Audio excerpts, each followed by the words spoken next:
প্রতি বছর জ্যৈষ্ঠ মাসের অমাবস্যা তিথিতে ফলহারিণী রূপে পূজিতা হন মা কালী।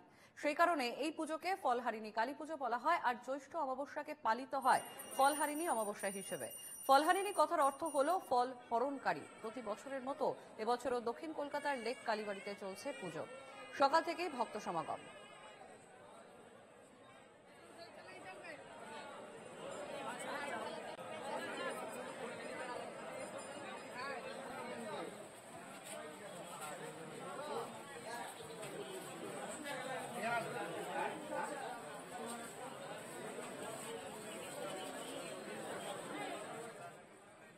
ফলহারিণী অমাবস্যা আজ, আর সেই উপলক্ষেই তারাপীঠ মন্দিরে মা তারাকে পুজো দিতে পুণ্যার্থীদের ভিড়। অমাবস্যা তিথি শুরু হতেই মা তারাকে পুজো দেওয়ার শুরু হয়েছে। প্রতি বছর বাংলার জ্যৈষ্ঠ মাসের অমাবস্যা তিথিকে ফলহারিণী অমাবস্যা বলা হয়। কথিত আছে এই অমাবস্যা তিথিতেই মা তারাকে পুজো দিলে যে কোনো ফল হরণ করা যায়।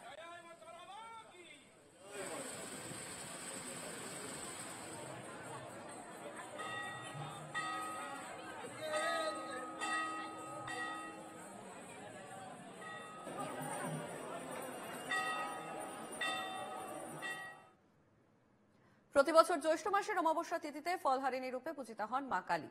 সেই কারণেই এই পুজোকে ফলহারিণী কালী পুজো বলা হয়, আর জ্যৈষ্ঠ অমাবস্যাকে পালিত হয় ফলহারিণী অমাবস্যা হিসেবে।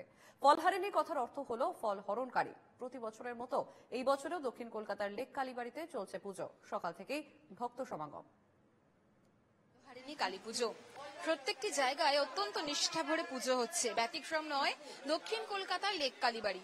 সকাল থেকে ভক্ত সমাগম এবং সারা দিন ধরে বিশেষ পুজোর মাধ্যমে ভক্তরা আসেন, পুজো দেন এবং প্রসাদ নিয়ে যায়।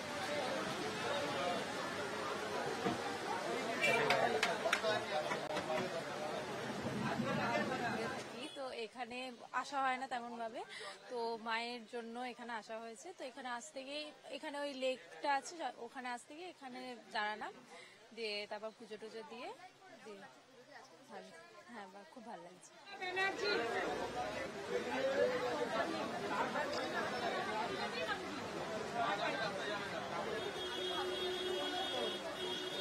ফার্স্ট টাইম আমি কালীঘাটেই যাই প্রত্যেকবার, যেহেতু কালীঘাটটা ভালো লাগছে। হ্যাঁ, প্রত্যেক বছরই উপোস করে পুজো করি। মায়ের কাছে একটাই প্রার্থনা, সবাই ভালো থাকি আমরা, যাতে প্রকৃতির সাথে আমরা তাল মিলিয়ে ভারসাম্য বজায় রাখতে পারি। চারিদিকে এত অশান্তি, এটাই কামনা।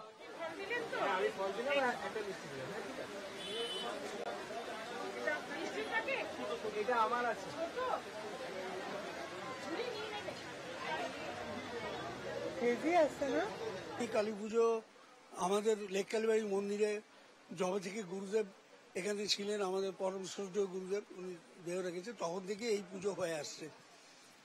ফলহারিণী যে জন্য এই পুজো প্রবর্তিত হয়, যখন শুরু হয়, আমরা মাকে ফল দান, মানে মায়ের কাছে ফল দান, মানে আমি আমার জীবনে যা কিছু দুঃখ কষ্ট অন্যায় যা কিছু করেছি মার কাছে এই দিনে আমরা নিবেদন করি।